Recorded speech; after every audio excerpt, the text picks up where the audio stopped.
예, 마태복음 5장 9절 말씀, 우리 하나님 말씀을 우리 다 같이 한 목소리로 보겠습니다. 다 같이 읽겠습니다. 시작. 화평하게 하는 자는 복이 있나니 그들이 하나님이라 일컬음을 받을 것이요. 다시 한번요.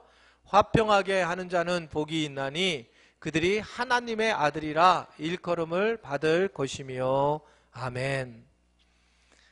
예, 우리 주님을 사랑하시는 분들은 아멘 하시기 바랍니다. 지금 팔복을 하고 있습니다. 팔복은 너무나 중요한 말씀이라서 이 성경의 핵심 중의 핵심이라 이렇게 말씀을 드릴 수 있고, 그래서 이 팔복이라는 이 자체는 어떻게 보면 삶을 살아가는데 중요한 키라 이렇게 생각할 수 있습니다. 그래서 이 팔복은 어떻게 보면 예수님이 말씀하시기도 했지만 세상에 많은 사람들이 팔복 이야기를 하고 있습니다. 오늘도 어떤 한 분을 여러분 소개를 하려고 하는데, 이분도 팔복의 이야기를 하는 분이세요. 스님입니다. 스님을 소개하고 영상을 잠깐 보고, 주일날 스님 보는데 기분 나빠하지 마시고요. 잠깐만 보겠습니다. 우리 영상을. 팔복에 대한 얘기를 하세요.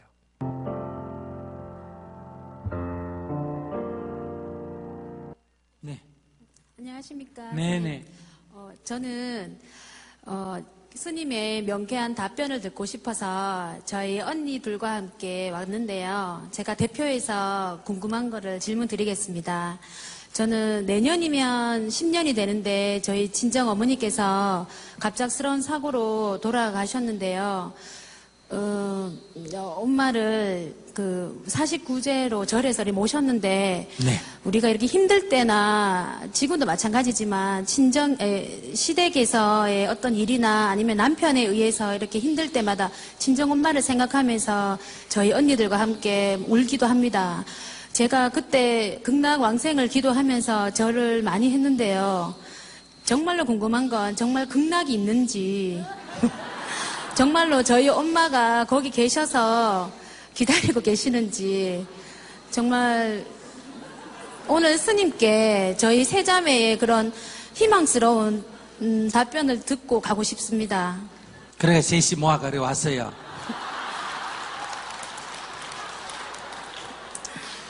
자, 내 하는 말 따라 하세요. 네. 믿는 자에게 복이 있나니, 믿는 자에게 복이 있나니, 믿는 자에게 복이 있나니 믿는 자에게 복이 있나니 천국이 너희 것이니라. 천국이 너희 것이니라. 믿는 자에게 복이 있나니 저에게 복이 있나니 천국이 너희 것이니라. 천국이 너희 것이니라. 예, 답이 됐어요? 안 됐어요? 근데 스님, 그거는 교회에서 하시는 말씀 아니세요? 저는 절에 다니면서 이렇게 스님들이 하시는 그런 말씀을 듣고 싶었습니다. 아니 지금 스님이 얘기하잖아. 스님이 얘기했는데 목사가 얘기한 얘기도 아닌데 왜 그래? 여기까지 보겠습니다.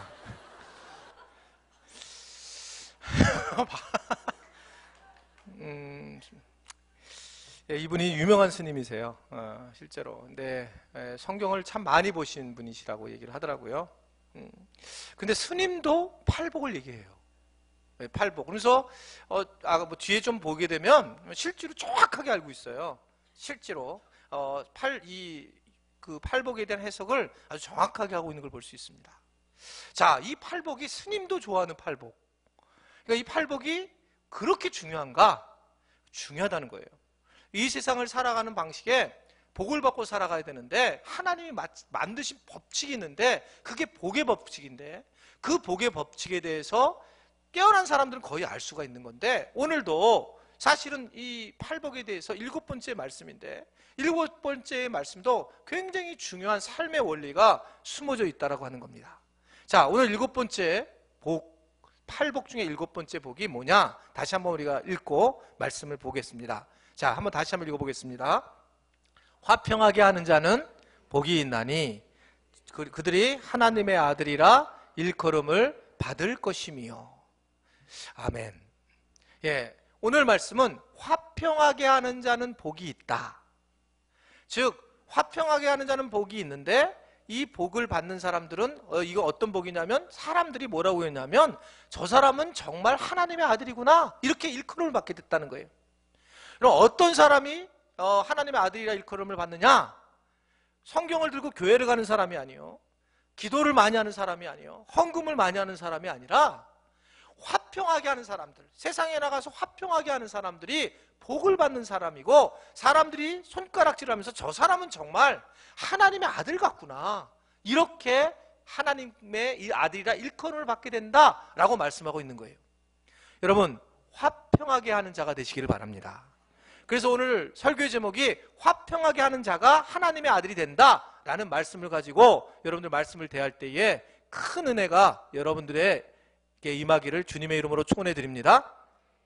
자, 그러면 주님이 말씀하시는 화평하게 하는 자가 이렇게 복을 받는 건데, 화평하게 하는 자는 또 화평은 도대체 뭐냐? 이 화평은 한 단어의 화평이 아니에요. 무슨 평화 운동하는 그런 화평이 아니라, 이 단어는 그냥 쓱 단어 형태만 보면 어떻게 되어 있냐면 에이레노 포이오스라고 하는 큰 합성어의 단어입니다. 즉 무슨 소리냐면 평화라고 하는 하나의 에이레노 단어와 그리고 만들다라고 하는 포이에오가 합쳐져서 만든 말이에요. 예수님이 말씀하신 게. 그러니까 화평한 자는 뭐냐면 화평을 만드는 자는 복이 있나니에요. 화평을 만들려고 애를 쓰고 섬기는 자는 복이 있나니 너희가 하나님의 아들이라고 일컬음을 받는다, 이렇게 말씀하고 있는 거예요. 한번 저를 따라 하겠습니다. 화평을 만드는 자. 예, 오늘 이 성경의 말씀은, 예수님의 말씀은 네가 화평을 만들고 있으면 화평을 만드는 자 자체가 복이 있다, 이렇게 말씀하고 있는 거예요. 그러니까 그냥 화평이 있는 게 복이 있는 게 아니라 네가 어디를 가든지 화평하게 하는 자로 쓸 거냐, 그렇게 하려고 하는 사람, 화평하게 하려고 하는 사람이 복을 받고, 그 사람들은 아, 저 사람은 하나님의 아들이구나, 그렇게 이야기를 한다는 거예요. 여러분, 이 말은 반대로 얘기하면 화평하게 하는 사람이 있고 화평하게 못하는 사람이 있다, 이 얘기예요. 그 화평하게 하는 사람도 있지만 화평하지 못하고 트러블 메이커가 있고 피스 메이커가 있다는 거예요. 여러분, 예수를 믿어서가 아니고, 예수를 믿고 안 믿고를 떠나서 세상에 나가서 화평하게 하는 사람이 있지만 때때로는 트러블 메이커로 아주 흔들고 불이하게 만드는 사람들도 있다는 거죠. 왜 그럴까요? 여러분, 참 사람은 동일한데 보는 게 다 똑같은 거예요. 뭐냐면 이렇게 모든 사물을 볼 때에 장점과 단점이 다 보여요. 그런데 피스메이커들은 장점을 보는 사람들이에요. 똑같은데 동일한데 좋은 점으로 바라보는 거고 행복한 점으로 바라보고, 그러나 트러블 메이커들은 항상 뒤에 있는 걸 봅니다. 어렵고 힘들고 부정적인 걸 보는 거예요. 그래서 무조건 그 부정적인 것을 얘기하면서 그 공동체를 흔들어 놓는 거죠. 교회도 그렇고 가정도 그렇고 사회도 그렇고. 여러분 보면 어딜 가든지 피스메이커가 있고 트러블 메이커가 있어요. 근데 주님은 뭐라고 그러냐면 세상을 살아가면서 네가 평화를 만드는 자, 화평을 만드는 자가 돼야지, 그래야지 사람들이 교회를 다니는 게 중요한 게 아니라 저 사람이 정말 하나님의 아들이구나, 역시 그랬구나, 이렇게 할 것이다, 그렇게 일컬을 것이다 라고 말씀을 하고 있는 거예요. 한번 저를 따라하겠습니다. 화평을 만드는 자가 되자. 예, 화평을 내가 만드는 자, 그러니까 화평이 만들어졌느냐가 중요한 게 아니라 화평을 내가 만들려고 인생을 살아가는 사람, 이 사람이 복이 있다라고 하는 키를 허락하고 계시는 것을 볼 수가 있어요. 여러분, 마귀는요, 마귀의 정체는 아주 정확해요. 그것은 뭐냐면 평화를 깨트리는 겁니다. 화평을 깨트리는 거예요. 어떻게든 모이는 걸 깨트리고 어떻게든 부정적으로 만들고, 그게 마귀가 하는 아주 중요한 일이에요. 그래서 이 마귀가 가룟유다에 들어가서 12명의 제자를 깨트리잖아요. 마귀가 하여튼 모든 일에 참여해서 깨트리게 되는 그런 모습을 보여주고 있는 것을 볼 수가 있습니다. 여러분, 근데 우리는 화평한 게 쉬울까? 아니요. 화평을 만들려고 노력해도 사실 쉽지 않아요. 왜 그러냐면, 왜 화평을 만들기 어렵냐면 크게 두 가지 이유 때문에 그렇습니다. 크게 두 가지. 그걸 기억하셔야 돼요. 첫 번째는 사람마다 관점이 다르기 때문에 그래요. 한번 저를 따라했습니다. 관점이 다르다. 사람마다 관점이 다르기 때문에 화평하게 하기는 참 어렵다는 거예요. 사람마다 관점이 다르기 때문에. 하여튼간 50억 인구가 50억 사람이 다 관점이 달라요. 절대로 여러분, 어머 저 사람은 나랑 거의 흡사해, 그래도 마지막에 가면 다 다르게 되어 있습니다. 왜냐하면 유전적인 요소, 자기가 훈련받은 요소, 그리고 고난받은 것들, 뭐 여러 가지들을 생각을 해서 다를 수밖에 없는 존재가 사람들의 존재다라고 생각할 수가 있습니다. 그러니까 한 배에서 태어나도 달라요. 환경을 똑같이 했어도 다르고, 뭐가 다르냐면 관점이 다르다 말입니다. 관점. 그런데 이 관점이라는 단어를 쓰면 조금 가볍잖아요, 얘기가요. 관점이 다르다, 이 얘기는 다른 얘기로 하면 대화를 하면 관점이 같아질 수가 있다 없다? 있다 없다? 있다는 게 관점이 다르면. 근데 많은 사람들이, 특별히 뭐 연예인들이 항상 이혼을 하면 물어보죠. 뭐 때문에 이혼했습니까? 그러면 항상 99.9%가 얘기하는 게 뭐예요? 성격 차이다. 성격 차이다, 이 단어가 나오면 뭐냐면 해결할 방법이 없어요, 사실은요. 진짜 성격 차이인 줄 아는 거예요. 그런데 여러분 잘 생각해 보세요. 여러분들 스스로 생각해 보세요. 이혼을 할 뻔했던 분들, 어떻게 되냐면 사실은 성격의 문제가 아니라 무엇을 보는 관점의 문제예요. 관점이, 이 관점을 가지고 부딪히다 보니까 저 성격이 정말 다르구나 이렇게 생각하는 것이지, 성격이 다른 게 아니라 관점이 다른 거예요. 관점이 다르면 서로 간에 어느 정도 대화로서 풀 수가 있는 힘이 있지만, 여러분 이게 서로가 완전히 존재가 다르다 이렇게 얘기하면 끝내버리는 거죠. 그럴 수밖에 없는 겁니다. 그래서 관점 자체가 굉장히 중요한 거예요. 관점이 여러분 뭐 거의 우리 인생을 막 어렵게 하고 힘들게도 하고 행복하게도 하는 그런 모습이라는 거죠. 관점이라는 게 뭐예요? 관점이라는 게 이런 거죠. 뭐 저도 예전에 그랬었는데, 결혼을 하고 나서 설거지를 다 해놓고 커피 마실까? 커피 마시고 설거지 할까? 이것 때문에 싸우는 거예요. 그러니까 설거지를 다 해놓고 마시는 게 맞습니까? 아니면 그냥 피곤하니까 그냥 커피 마시고 쉬었다가 그다음에 설거지를 하는 게 맞습니까? 옹행옹행옹행옹행 저거나요. 그게 해답이 없어요. 해답이 없는데 그건 그냥 관점의 차이잖아요. 아니 그냥 뭐 마시고 좀 쉬었다가 그냥 설거지 할 수 있고, 다 깨끗이 쳐놓고 설거지 마실 수 있고. 근데 이거는 여러분 복음이 아니에요, 복음이. 이거 가지고 여러분들이 아주 영적 전쟁을 할 필요 없다고요. 이거는 그냥 차이인 거예요. 관점의 차이. 관점의 차이니까 얘기를 해서 왜요? 그래? 난 피곤해서 설거지만 하려고 하면 피곤해져가지고 이제 먼저 한 잔 먹고 나는 나중에 할래. 그 관점의 차이니까 얼마든지 풀 수가 있다는 거예요. 그런데 이런 걸 못 풀고 성격 문제다 이러면서 어려움이 생기는 거예요. 그래서 평화를 만드는 자가 아니라 계속 깨는 거죠. 관점이 다르다고 인정을 해줘야 되는데, 관점은 다르다. 사람마다 다 다르기 때문에 인정을 해줘야 되는데, 그걸 내려놓지 않으니까 평화를 만드는 자가 아니라 자꾸 트러블 메이커가 되는 그런 경우가 아주 많이 있다라고 볼 수가 있습니다. 특별히 여러분 부모 되신 분들은 잘 기억하셔야 돼요. 부모와 자녀의 차이가 무슨 세대적 차이, 무슨 차이 많이 얘기를 하지만 제가 볼 때는 그것도 관점의 차이예요. 얼마나 바른 관점을 가지고 있는가. 그러니까 관점 자체가 진리의, 성경에 관점을 두면 되는데, 대부분 다 뭐냐면 자기 경험에 관점을 두고 있죠. 아이를 키울 때도. 근데 부모가 가지고 있는 최고, 요새 부모들이 가지고 있는 최고의 아주 분명한 관점이 뭐냐면 이런 관점이에요. 이걸 진리라고 생각하는 건데, 공부를 잘하면 행복하다라는 관점.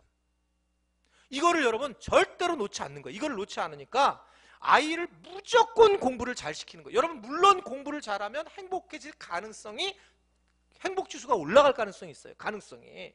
그러나 행복하다는 아니에요. 근데 요새 아이들은요 훨씬 영적입니다. 훨씬 하나님적이에요. 아이들은 여러분 예전처럼 공부를 만약 하려면 왜 공부를 해야 되는지 물어봐요. 그 공부를 하는 것이 자기가 만약에 그래 공부해야 되겠다 마음 먹으면 공부를 잘하고 못하고는 할 수 있지만, 아이들한테 그냥 공부해라. 왜요? 야 그냥 공부해. 아유 그래야지 너 잘 살 수 있어. 이러면 아이들은 이해가 안 되는 거죠. 바로 연예인 한다고 그러지. 왜냐면 자기가 원하는 것이 행복하다는 걸 알아요. 자기가 바라보는 관점에 있는 행복이 따로 있어요. 근데 우리는 어른들은 행복을 일반화시켜 놓다고요. 그래서 모두 다 공부를 잘해야 돼. 그렇다고 공부 잘하는 사람 많이 있나? 우리 교인들 없다고. 그런데 행복하잖아요. 그러니까 이거를 자녀들과 관계 속에서 잘 정리를 하셔야 돼요. 자녀들이 뭘 원하는지 그의 행복을 찾아줘야지, 정해놓고 무조건 공부를 잘한다, 그렇다고 해서 또 공부를 잘하는 게 좋지만, 그래도 분명하게 이것이 관점의 차이라고 하는 것을 잘 조절할 때에 그때 이제 우리가 어느 정도 행복해질 수가 있는 거죠. 근데 많은 사람들이 관점을 인정하지 않고 어떻게 되냐면, 서로 관점이 다르다고 인정하지 않고 관점에 대해서 다르게 얘기를 하게 되면 마음이 상해버리는 겁니다. 자기를 무시한다고 생각을 해요. 그래서 그냥 관점의 차이일 뿐인데, 그런데 나를 공격한다고 생각하면서 서로 굉장히 어려움을 겪는 경우를 많이 겪게 되는 거예요. 관점의 차이일 뿐인데 그런 모습으로 살아가는 경우가 많이 있어서 오히려 화평한 자를 만드는 자가 아니라 자꾸 어렵게, 삶이 어렵고 힘들어지는 그런 모습으로 살 때가 굉장히 많이 있습니다. 자, 그러면 관점을 갖는 게, 관점이 하나가 되는 게 굉장히 공동체에서 중요하구나. 예스, 그렇습니다. 가정에서도 한 가지 관점, 교회에서도 한 가지 관점, 여러분 회사에서도 한 가지 관점으로 갖고 가지는 것은 매우 중요한 거예요. 관점이 같아지면 평화가 와요, 평화가. 근데 관점이 달라지게 되면 아무리 공동체가 커져도 어렵고 힘들어지는 상황이 될 가능성이 아주 많이 있다는 겁니다. 그러면 어떻게 해야지 건강한 관점을 가질 수가 있을까? 어떻게 가질 수 있을까? 이 클래식이라고 하는 영화를 보셨는지 모르겠어요. 아주 손예진이 예쁘게 나온 영화인데, 그 영화에 아주 감동적인 이런 대화가 하나 있는데, 사랑이라는 게 뭐냐라고 했을 때, 사랑은 서로 마주보는 게 아니라 한 눈을, 한 관점을 가지고 똑같은 것을 바라보는 게 사랑이다, 이런 얘기를 합니다. 저는 이게 무슨 영화에서 나온 줄 알았더니 이게 어린 왕자의 문구에서 나오는 건데, 사랑은 서로 이렇게 마주보면서 막 하트 치고 좋아서 이러는 게 아니라 어느 것을, 어느 관점을 가지고 똑같은 관점으로 같이 바라볼 때에 우리가 사랑하는 거구나 라고 하는 그런 얘기입니다. 그런 참 귀한 얘기인데 가슴에 와닿는 거죠. 사실은 우리가 힘든 이유가 보면 관점의 차이가 있고, 그래서 보는 관점마다 다르기 때문에 굉장히 어려움이 있고, 특별히 결혼해서 살 때의 어려움 중에 하나가 관점의 차이잖아요. 우리 집안 얘기이기 때문에 좀 그런데, 제 아내도 여기 있고, 근데 이제 우리 아들이 여친이 생겼잖아요. 모르면 그냥 그렇다고 생각하시면 돼요. 그래가지고 이제 같이 이제 우리 자매랑 한번 같이 식사를 하면서 제가 물어봤어요. 궁금해가지고. 니네 집과 우리 집, 또 우리 아들한테 우리 집과 자매네 집 차이가 뭐냐, 엄마의 큰 차이를 한번 얘기 좀 해봐라 그랬더니 하는 얘기가, 우리 아들이 제가 깜짝 놀랐다는 거예요. 뭘 깜짝 놀랐더니, 우리 엄마를 생각하면 엄마는 수학 선생님이었잖아요. 늘 상 펴놓고 수학책 이렇게 쌓아놓고 다 공부하는 엄마로 기억을 딱 하고 있는 거예요. 근데 그 여자친구 집에 딱 갔더니 여자친구의 그 어머니는 아주 음식을 잘하는 어머니세요. 얘가 얘 표현이 뭐냐면, 잠깐 이제 어머니가 분명히 너무 바쁘게 이 교회 일하다가 한 30분 남으면 오셔가지고 딱 하시는데 뚝딱뚝딱 동태찌개를 만든다는 거예요. 자기는 생각해 본 적이 없다는 거예요, 이게. 지금은 저희 아내가 너무너무 음식을 잘해요. 진짜 잘해요. 근데 한 1년 전까지만 해도 저희 아내는 음식을 하면 화를 내요.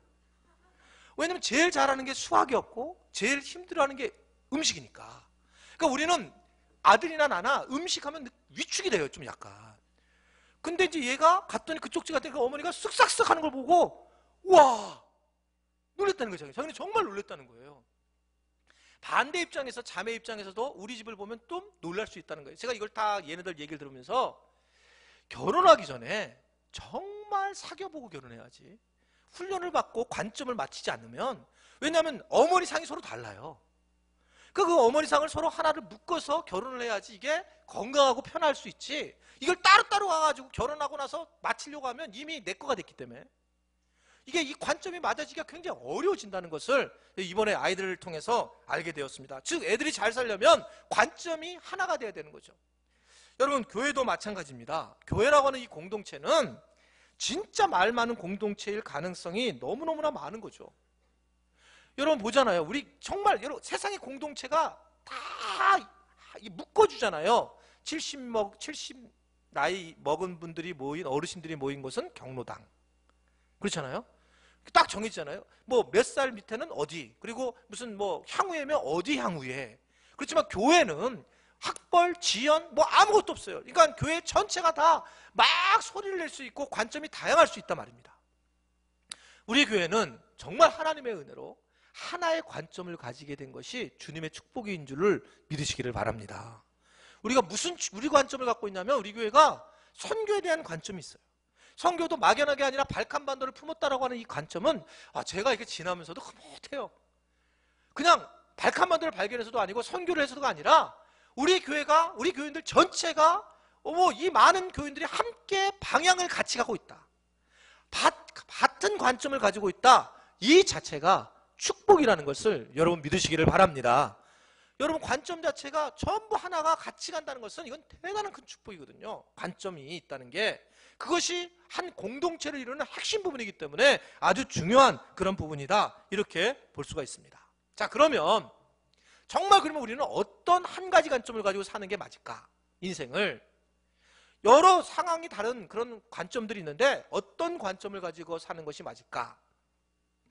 성경은 창세기서부터 요한계시록에 이르기까지 이 성경에서 한 가지를 계속 얘기하는 게 있습니다.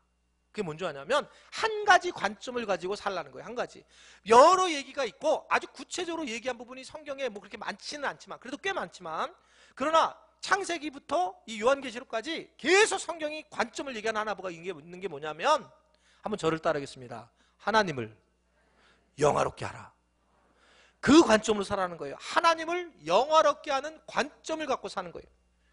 한번 다시 저를 따르겠습니다. 하나님을 영화롭게 한다는 관점을 가지고 살아.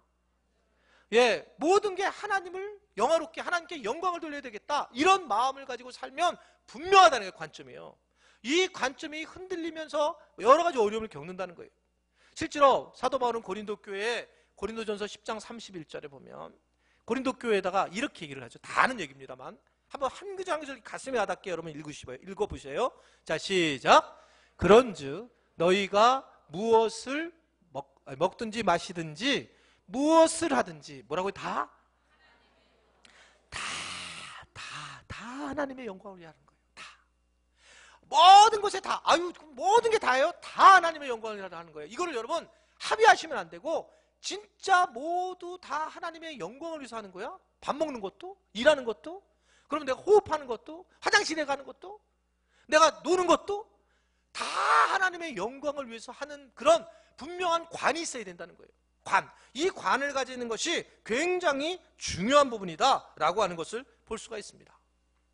여러분 사람들은 계속 우리 자아는 어쩔 수 없이 다르기 때문에 관점이 다르기 때문에 불평과 불만이 나올 수밖에 없어요. 광야에서도 그런 이스라엘 백성들이 계속 불평과 불만할 수밖에 없는 이유는 우리 존재가 그래요.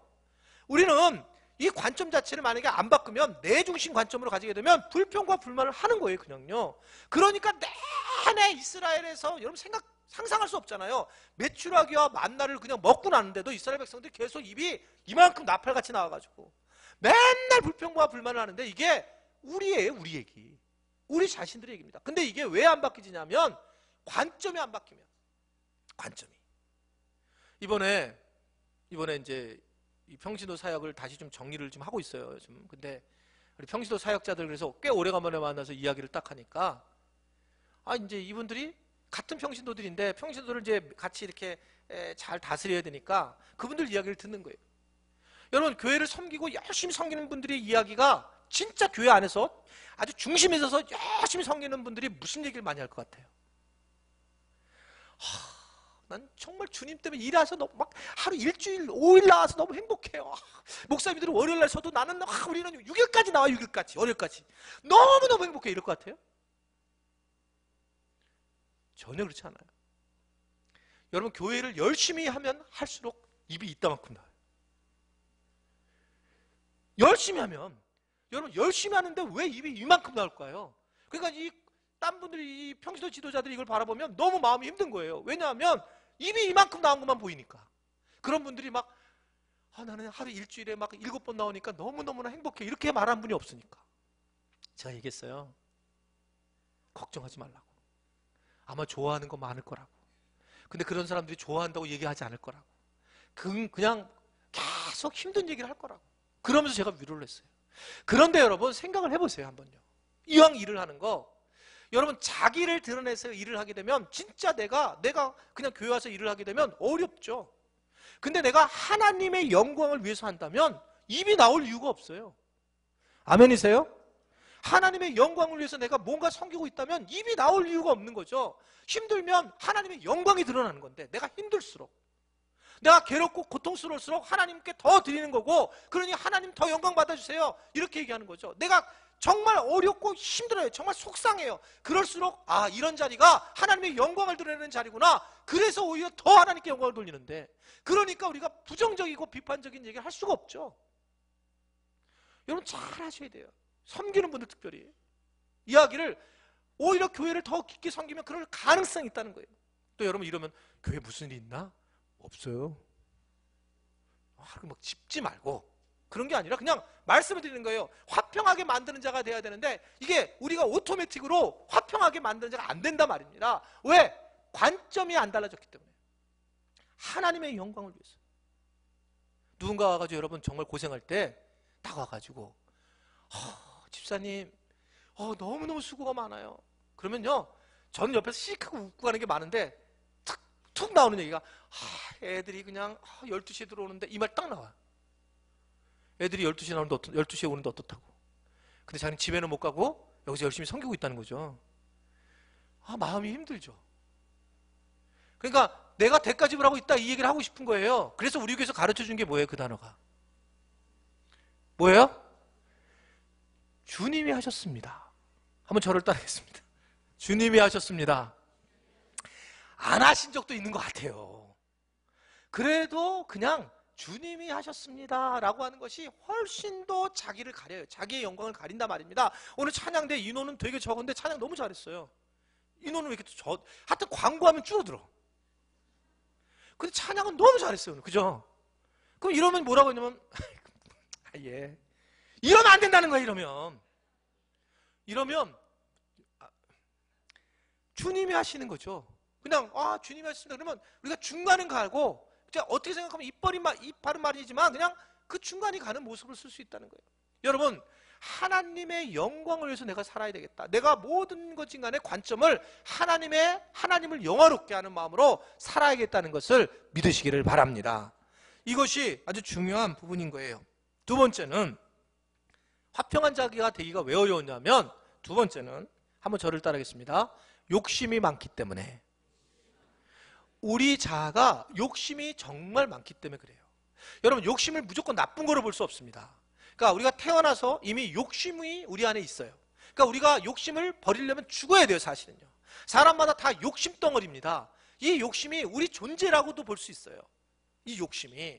그래서 이 욕심을 채우려고 사회는 경쟁을 하고, 그래서 욕심을 채우려고 애를 쓰는 모습이 이제 우리의 어떤 모습이다, 이렇게 볼 수가 있어요. 그런데 이 욕심을 채우는 게 개인만 채우는 게 아니고, 나라들도, 국가들도 욕심을 채우려고 하는 거예요.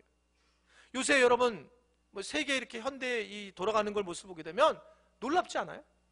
예를 들어 1950년대에는 미국하고 그리고 소련이 양극 체계를 이 양극을 주도했었죠. 그런데 소련 자체가 이미 그 내부가 좀 여러 가지 부족한 게 많았어요. 그래서 어떻든 간에 이 고르바초프 이후에 이제 개혁이 일어나게 됐고, 이제 미국 혼자 단독으로 치고 올라가서 어떤 1인 국가가 되었습니다. 1인 1등 국가가 됐어요. 여러분, 외국 나가보면 미국 시민권이 얼마나 대단했는지를 알아요. 이게 대단합니다. 따로 시민권 따로 통과하고 막 그랬어요. 그러다가 이 중국이 올라오기 시작을 했어요. 중국이 올라서 지금 G2라고 해서 딱 섰습니다. 근데 이 중국은 훨씬 더 강력한 힘이 있는 거예요. 물질이나 아니면 어떤 시스템이나 재정적인 거나 다 힘이 있습니다. 그래도 미국하고 상대가 안 되니까 바로 주석이 되자마자 새로운 주석이 어디 갔어요? 러시아를 갔어요.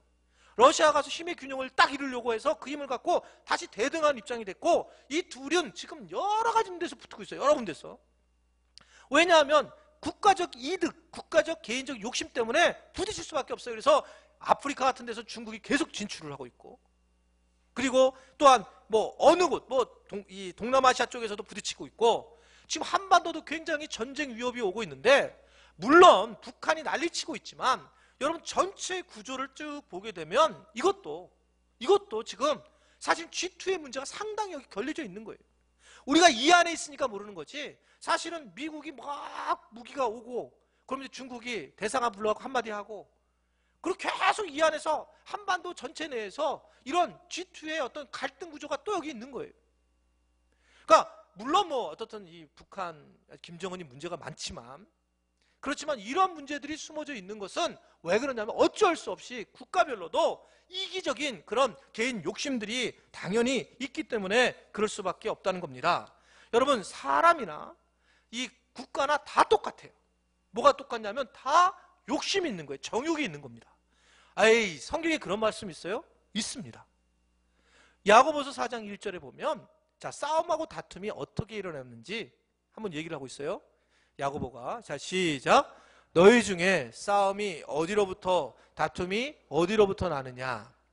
너희 지주 중에 싸움은 정욕으로부터 나는 것이 아니냐? 정욕, 욕심으로부터 나온다는 거예요. 욕심으로부터 분명히 나올 수밖에 없다는 거예요.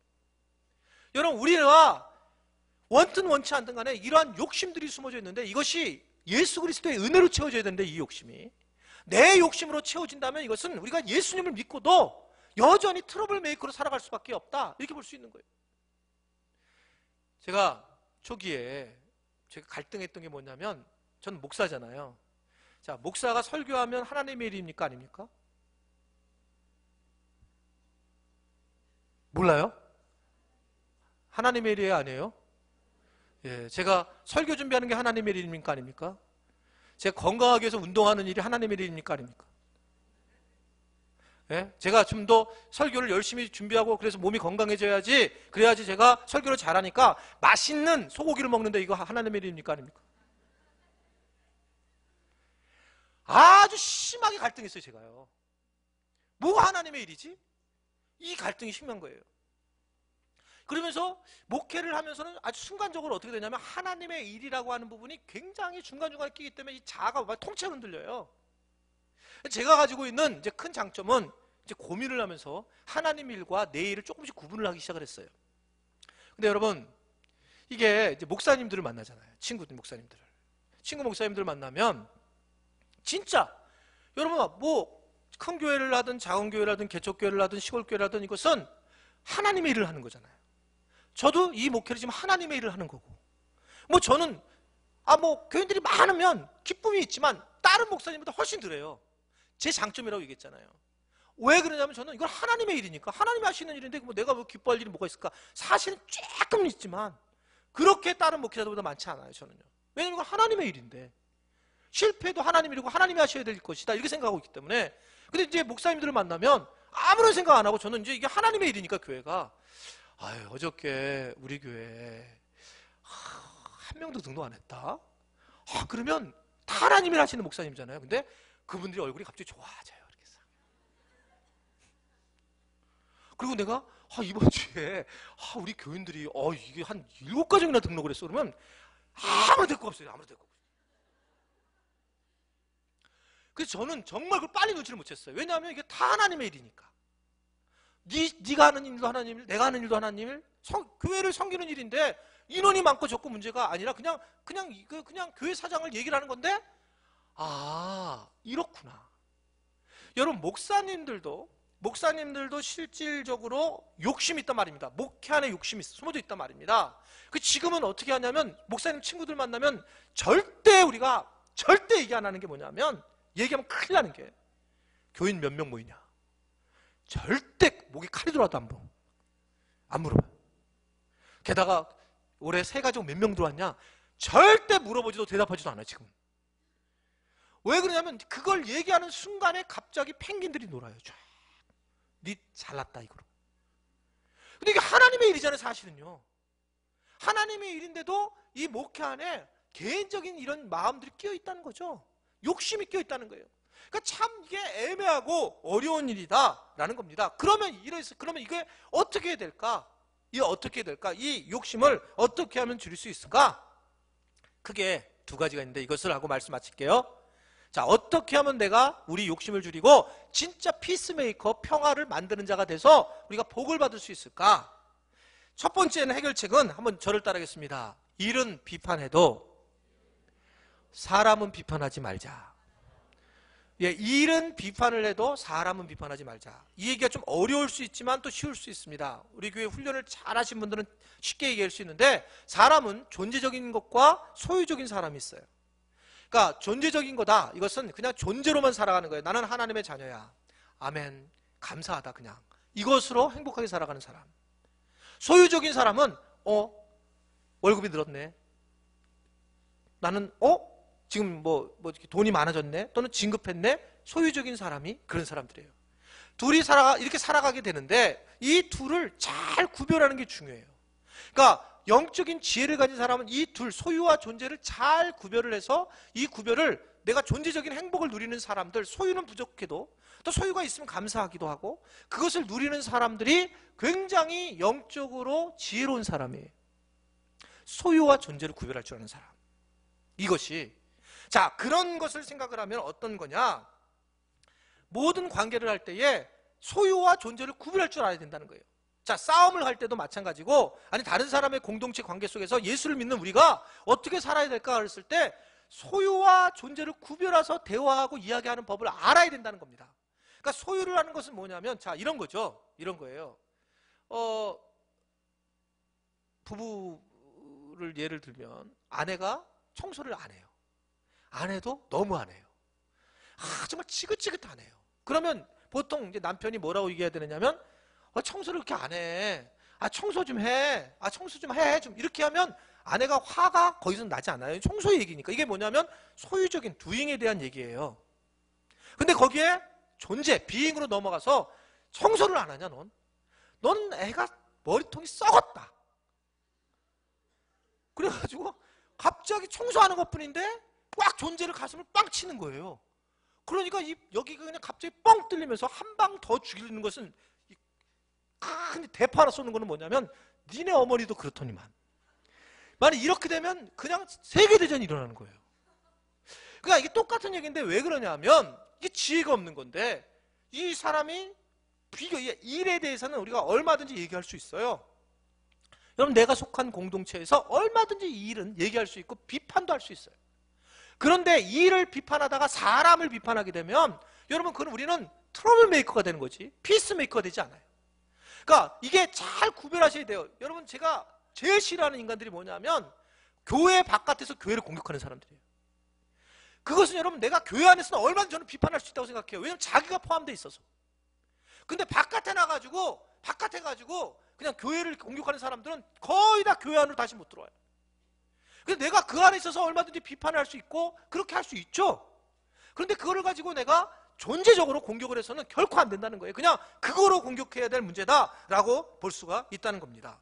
그것을 여러분 잘 정리하는 게 관계하는데 굉장히 중요한 거예요. 동성애 문제가 지금 심각하다는 거죠. 부부 차별 금지법, 이것이 뭐 저한테 누가 카톡도 보내주고 여러분이 보내주셨기 때문에 제가 오늘 아침에 결정을 했어요. 설교 원고에는 없는데 이게 이번 주 화요일 날 국회에서 마지막 동성애 문제에 대해서 이제 이걸 통과를 시키려고 하는 거예요. 근데 그것을 이번 주 화요일 날 결정을 한답니다. 결정을 한다요. 결정을 하는데 동성애 금지하고, 그 다음에 뭐 우리가 예를 들면 이슬람교를 우리가 뭐 문제가 있다, 이 이슬람교가 이러면 이걸 만약에 제가 통과가 돼서 얘기를 여기서 하면 저는 3천만 원 이내에 벌금을 내야 된다든지 끌려가든지 설교하다가 이렇게 되는 거예요. 그러니까 동성애에 대해서 혹시라도 잘못 얘기가 약간 동성애가 주님이 원하시는 거 아니다 그러면 저는 연속 5번 끌려가가지고 구류를 살 수 있어요. 저를 보기 싫은 분들은 통과를 시키면 되겠어요. 근데 이게 화요일 날 그 본인들이 홈페이지에 들어가서 자기 주민등록번호를 쳐서 본인들이 이렇게 반대 의견을 올려야 된다는 거예요. 그래서 이게 여러분들이 어떻든 좀 이렇게 그것을 좀 해야지 되는, 이게 저는 이게 아직 시간이 너무 많은 줄 알았는데 이게 이번 주인지 몰랐는데 여하튼 이게 여러분들 그거 차별금지법 반대하셔야 돼요. 왜냐하면 여러분, 동성애라는 자체가 심각하기 때문에 그런데, 근데 저는 오늘 뭘 얘기하고 싶으냐면, 물론 이것을 여러분들이 기회 되면 꼭 이걸 하셔야 되는데 화요일까지. 근데 저는 이렇게 생각합니다. 그러나 동성애자를 교회가 그를 밀어내서는 안 된다는 거예요. 동성애라고 하는 자체, 이 doing, 이것에 대해서는 문제가 있어요. 성경에서 그걸 얘기를 하니까. 다 동성애들이세요? 아니, 표정들이 왜 그냥 기분 나쁜 표정들을 이렇게 껌 씹는 표정 가지고, 뭐 많겠죠, 동성애들이. 동성애 자체가, 저는 동성애 하는 그 동성애가 이게 온 과정에 대해서는 한번 설교를 할 건데, 그것에 대해서는 우리가 판단할 수 없어요. 여러 이유가 있죠, 지금요. 그러나 성경이, 항상 진리는 우리가 환경을 판단하는 게 아니라 성경이 진리이기 때문에, 성경에서 뭐라고 말하고 있나? 성경이 말하고 있어요, 동성애에 대해서.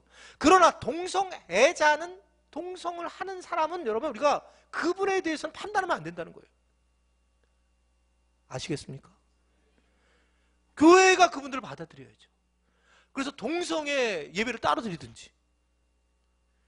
아니 이게 사실이라면 아니다 이렇게 해서 넌 동성애하면 안 돼 이런 거가 아니라, 여러분 진짜 억눌리고 힘들고 고아와 가부들이 당시에 현재의 모습, 그런 사람들이 아니겠냐는 거예요. 우리는 근데 그럼 동성애가 올바르냐는 아니란 말입니다. 그 얘기는 아니지만 동성애자를 구별해서는 안 된다. 아멘 하세요. 예, 그것은 우리가 잘 구별을 할 줄 알아야 된다. 그래야지만 우리가 올바르게 볼 수 있다는 겁니다. 교회 일도 마찬가지예요. 여러분, 저 사람이 정말 뺀질뺀질 왕뺀질 있잖아요. 식사할 때만, 다 할 때만 보이고, 그리고 설거지 할 때만 없어지고, 정말 왕짜증들이 있어요. 예? 그런 분들이 있어요. 있을 수밖에 없어요. 가룟 유다도 있었는데. 근데 그런 분들을 보면 우리는 그냥 통째로 그를 공격하는데, 우리가 그렇게 되면 우리는 피스메이커가 되지 못하고 계속 트러블 메이커가 된다는 거예요. 그러니까 그거를 구별할 줄 아는 것, 이것이 아주 중요한 문제다라는 것입니다. 왜 그럴까? 왜냐하면 우리는 화평을 만들려고 하는 자이기 때문에. 한번 저를 따라하겠습니다. 화평을 만드는 자가 되자. 그러니까 머릿속에 닦아져. 내가 똑똑한 사람이 되는 게 아닙니다. 분명히 말씀드리지만 특히 신앙생활하면서 똑똑한 사람이 하나님의 아들이라고 얘기하지 않았어요. 화평을 만드려고 노력하는 사람들이 하나님의 아들이지, 똑똑하게 얘기를 또박또박 얘기 잘해서 그 판단하고 비판하고 이게 하나님의 아들이 아니에요. 어떻게든 화평을 만드는 자, 정말 그런가? 화평을 만드는 자가 진짜 그런가? 여러분, 사도 바울은 로마서에다가 뭐라고 쓰냐면 12장 18절에 아예 이렇게 얘기를 했어요. 자, 시작. 야, 네가 진짜 할 수만 있다면 모든 사람과 더불어서 화목을 하라는 거예요. 모든 사람과. 네가 진짜 할 수 있다면. 왜냐하면 그래야지 네가 복받은 사람이고, 그렇게 화평하게 노력하려고 만드는 사람일수록 그 사람이 진짜 복을 받고, 사람들이 그를 뭐라고 그러냐면 하나님의 아들이구나 라고 그렇게 일컫는다 라고 하는 것을 말씀을 하고 있기 때문에 그렇습니다. 여러분, 말씀 마치겠습니다. 팔복, 스님도 알고 있는 팔복이에요. 그만큼 팔복은 굉장한 힘이 있습니다. 이 세상을 살아가면서 팔복을 그대로 하게 되면 진짜 복을 누리게 된다는 걸 아시기를 바랍니다. 그 팔복 하나하나에 오늘 주신 말씀은, 네가 이 세상을 살아가면서 모든 사람들 관계 속에서 트러블 메이커가 되지 마라. 냉소한 사람이 되지 말고 평화로운 화평을 만드는 자가 되라. 어디에 있든지, 가정에 있든지, 교회에 있든지, 사회에 있든지, 학교에 있든지, 친구든지, 형제든지, 어디에든지 가능한 모두에게 화평하게 하는 자가 되라. 화평하는 자가 되가 하라. 화평을 만들고 완전히 메이드가 된 게 아닐지도 좋아요. 화평하게 하려고 하는 그런 사람, 이런 사람이 복을 받은 사람이고, 이런 사람이 많은 사람들에게 하나님의 아들이라 일컬음을 받게 된다는 것을 믿으시기를 바랍니다. 말씀 마칠게요. 저는 복음으로 사는 거 정말 중요하다고 생각하고 복음으로 살아야 됩니다. 그런데 복음으로 산다는 것이 오늘 예수님 말씀과 잘 비교해 보십시오. 그래서 다른 사람을 판단하거나 비판한다면 잘못 사는 거예요. 화평하게 하는 거예요. 교회 안에서도 교회 전체가, 공동체들이 화평하게 노력하는 사람들. 아, 내가 그런 사람이 돼야 되겠다. 가능한 모든 사람과 더불어서 화평해야 되겠다. 이런 마음을 가지시고 여러분들이 화평을 전하는 복된 여러분들이 되시기를 주님의 이름으로 축원해 드립니다.